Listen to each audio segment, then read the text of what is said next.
تو پتہ یہ ہے کہ مکھن لگانے والے اتنے لوگ چل رہے ہیں، اس شہر کا سب سے بڑا مالدار تو یہی ہوگا جس کے پیچھے پورا جلوس ہے۔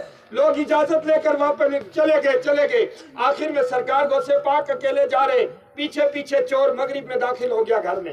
سرکار غوث پاک نے جبہ مبارک اتارا، نماز شروع کر دی رات کو۔ چور نے دیکھا گھر میں ادھر ادھر، ارے اتنا بڑا آدمی گھر میں کچھ ہے ہی نہیں۔ پھر کہنے لگا یار یہ بڑا گھر ہے، کونوں میں مٹی پڑی تھی، اپنی چادر بچھائی، اس مٹی کو اس میں بھرنے لگا، جھاڑو کی مٹی ہوتی ہے نا، کہنے لگا اتنے بڑے آدمی کا گھر ہے، کم سے کم اس مٹی میں ہو سکتا ہے سونے چاندی کے کوئی قطرات ہوں۔ ارے جو اس ڈر کی خاک چھانے وہ ناکام رہے، یہ ہو سکتا ہے؟ مٹی باندھی، اٹھ کے باہر نکلنے لگا، جہاں ہاتھ مارتا دیوار، آنکھوں کی روشنی چلی گئی، دروازہ ہی نہیں ملتا۔ ایک کونے میں بیٹھ گیا کہ صبح سورج نکلے، کہیں سے روشنی آئے تو دیکھ کے باہر نکل جاؤں گا۔ بیٹھا ہے، تہجد کا وقت ہے، سیدنا خضر علیہ السلام آ گئے، کہنے لگے عبد القادر فلاں علاقے کے کتب کا انتقال ہو گیا، انتظام کر دو۔ فرمایا اس وقت میرے پاس کوئی انتظام نہیں ہے، صبح آنا۔ کہا نہیں، صبح تک اگر وہ علاقہ پلٹ گیا تو پھر کیا ہوگا، کیونکہ اللہ ابدال اور کتب کے ذریعے اس زمین کا نظام چلاتا ہے۔ فرمایا پھر وہ کونے میں بیٹھا ہے، پکڑ لاؤ۔ سبحان اللہ۔ اب ادھر گئے، ہاتھ سے اٹھایا، کہنے کہا کتب اٹھ، کہنے لگا میں کوئی کتب نہیں، میں ایک چور ہوں۔ فرمایا عبد القادر کے دروازے سے باہر چور تھا، اندر آ گیا تو کتب ہی بن گیا۔ سرکار غوث پاک کے سامنے لایا گیا، آپ نے ایک نگاہ ڈالی، چا کتب کرنا چور دا اور کون ساڑے زور دا، ہاں قربان جائیے۔ فرمایا جا تو فلاں علاقے کا کتب ہے۔ واپس گیا، چلتے چلتے آسمان میں پہنچا، بھول گیا۔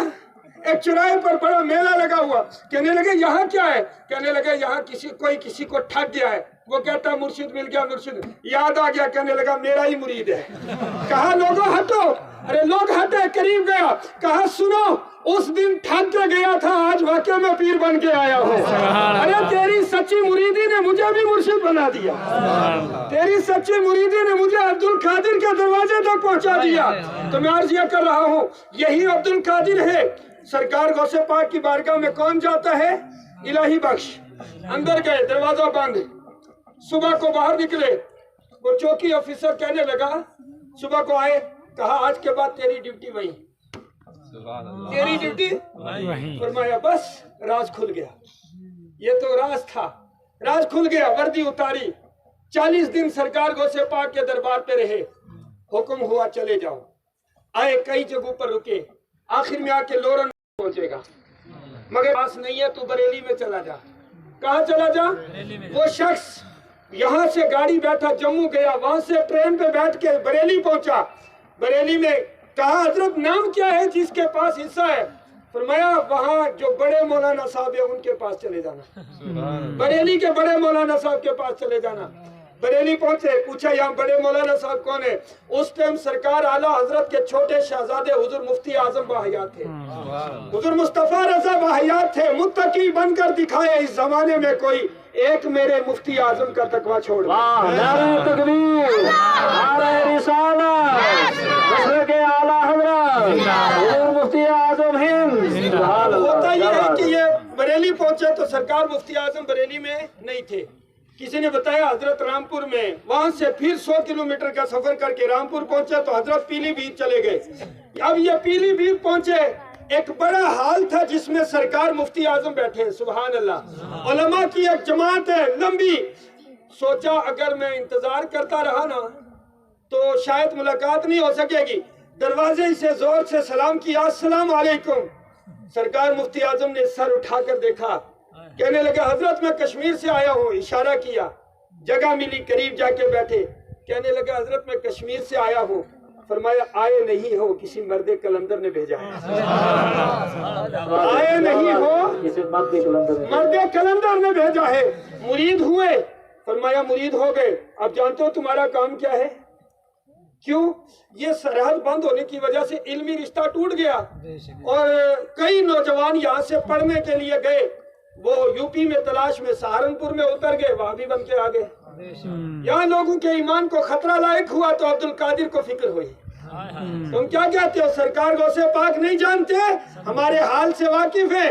انہوں نے الہی بخش کو مجذوب بنا کے بھیج دیا، ان سے ڈیوٹی کیا لی؟ ایک آدمی کو مرید اس کے ذریعے بریلی پہنچایا، پھر اس سے مفتی اعظم کہتے ہیں اب تمہاری ڈیوٹی یہ ہے وہاں سے بچے لے کر آؤ، یہاں ایڈمیشن کراؤ تاکہ وہ عالم بن کے جائیں اور لوگوں کا ایمان بچائیں۔ یہ ہے ہمارا کنیکشن الحمدللہ۔